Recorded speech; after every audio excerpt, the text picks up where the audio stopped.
Hey, ¿qué pasa, mi gente? Welcome back to my channel. My name is Luis Lopez, and welcome to the NFL 2025 season. This is my first official video for the NFL season. I am excited about this. I've been playing DFS for, I don't know, over 10 years now. It's been wonderful.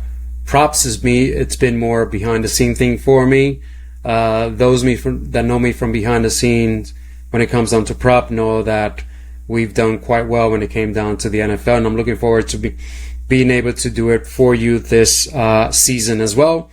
I have a thing that I do, since I do a lot of deep dives into DFS, that's what I play mainly. I end up extracting a lot of the players from DFS and taking their props. That's what I did last season. I ended up doing some DFS slips that I won a few tournaments, luckily, and I ended up taking some props, and also they did quite well.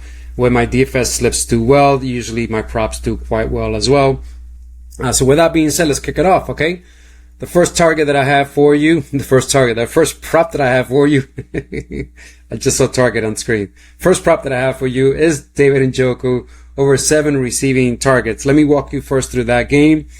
The Browns are taking on the Bengals. This game has an over and under 47.5 points.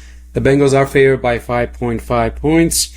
The Bengals rank 32nd against tight end. They rank 8th against wide receivers. David Njoku just got himself a gift because now they have Joe Flacco as the quarterback for the Cleveland Browns, and he's facing one of the softest matchups that he can have, the Cincinnati Bengals, whom he on December 22nd ended up getting 10 targets in a game that they lost 6-24. In this game, he went 10-8 for 66, meaning he ended up getting 10 targets, 8 receptions for 66 yards. The Bengals should control this game pretty much. The Browns should be trailing, which in turn, Flacco should be throwing a lot more. And since the matchup for the wide receivers is pretty tough, that means he should be targeting his tight end, who Flacco loves to throw to, David Njoku. I took his bump. It was originally at 6.5 receiving targets. Now it's at 7. I'm okay taking the bump. This matchup is just the dream matchup for David Njoku. Somebody that, if the salary is right, I will be targeting also in DFS. So David Njoku over 7 receiving targets. Next player that I have for you is Mr. Strange. Strange man, Jacksonville Jaguar. Where are you, buddy? Here we go. Brenton Strange. Brenton Strange over 4.5 receiving target. Let me walk you quickly through that information about this game. This game is one of my favorite games for DFS. It's the Panthers versus the Jacksonville Jaguar. This game has a 46.5 game total. Jacksonville Jaguars are favored by 3 points. Let me show you some last season data about Brenton Strange and why I'm taking him over 4.5 receiving targets. This looks pretty horrible, right? The last 3 games, pretty horrible. This seems like an outlier. Okay, so this is what happened for those that may not know. Evan Ingram and Brenton Strange basically shared tight end duties last season. Evan Ingram has been shipped over to the Broncos right now. So this is Brenton Strange. He has sole possession of the tight end position, and now he has an extremely soft matchup against the Carolina Panther, who ranked 28th against tight end. And now, last season, without Evan Ingram playing, here in a game against the Jets, where they ended up losing 25-32, he ended up getting 12 targets. I mean, blew this line out of the water with 12 targets. Remember, Evan Ingram is no longer there, so now Brenton Strange should be able to get not necessarily 12 targets, but he should be able to go over 4.5 receiving targets. And Trevor Lawrence keeps making those mistakes, holding onto the ball too long, which in turn, then the defense is right in his grill, so he has to dish the ball out to his tight end, which is what happened last year. If you watched the Jacksonville Jaguars play last year, Evan Ingram got a bunch of targets. A lot of short passes were thrown by Trevor Lawrence. When he does his normal count, 1, 2, gone, out, that's targeting Brian Thomas, and that's, long shots, to Brian Thomas, who's extremely reliable wide receivers. But again, I expect Trevor Lawrence to probably make some mistakes. First game of the season, probably some nervousness, holding on to the ball a little too long, and dishing it over to Brenton Johnson. And if this was the WNBA or NBA, been a nice little assist over to Brenton, not Brenton Johnson, to Brenton Strange.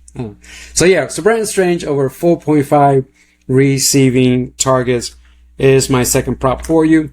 My third prop for you is going over to my Giants. I'm excited for this year. I expect the Giants to suck again, but I expect them to compete a lot better than they did last year. But who knows? Maybe Russell Wilson does a miracle, and me as a Giant fan can stop crying like I've been doing for season after season after season after season. But I am excited about this young man right here, Theo Johnson, with Russell Wilson in the helm. In the last 5 games of the season, 3 reception, 3, 4, 3, 5. The line got bumped down to 1.5 it was originally a 1.5 reception as a regular line. Now they converted that into a goblin. I ended up taking the demon at 2.5. Why? Russell Wilson either likes to chuck it down the field like a maniac, or likes to pepper short targets his tight ends, and that's where Theo Johnson comes into play. If you watch the last preseason game that Russell Wilson ended up playing, he threw in the last series they played, he threw it 2 times, both time to Theo Johnson, and easy receptions to him. I think he's really comfortable. He built really good chemistry off season with Theo Johnson. I think Theo Johnson is going to be peppering. I think this line of 1.5 reception or 2.5 reception as a demon is a gift. But again, they don't have any real data, so they're judging this based on the immediate data that they have. So the lines will be crazy in the first week, and I think this is when we take advantage of plays like this, like Theo Johnson over 1.5 reception or demon over 2.5 reception is my third prop to share with you. My last prop for you. There you go. Where's my boy? James Conner. Where are you, buddy? James Conner. Here we go. James Conner. Over 69.5 rushing yards. This game, Arizona are taking on the Saints. 42.5 over and under, 5.5 spread. In this game, I would take straight up Arizona to win, and I would take the Arizona to easily cover the 5.5 spread. The Saints are going to be horrible this season. Sorry for you Saints fan. Welcome to how it feels to be a Giants fan. All right, regarding Conner, over 69.5 rushing yards. I mean, this dude last season had games of 117 yards, 110 yards, rushing yards, 190 rushing yards, 170 rushing yards, 101 rushing yards. The last game, December 28th, irrelevant. This game, 68, 90, 110, 117. This is a dude, man, that he breaks long rushing yards. He breaks tackles like crazy. Love watching. He stomps, jumps over people. I mean, James Conner, love watching him out there. He seems like a guy who's always fighting for a contract, but he's not. He just loves to play hardcore, hard football. So yeah, this guy can easily break 3 runs and crush this line of 69.5 rushing yards. So yeah, James Conner, had him in DFS last year, had him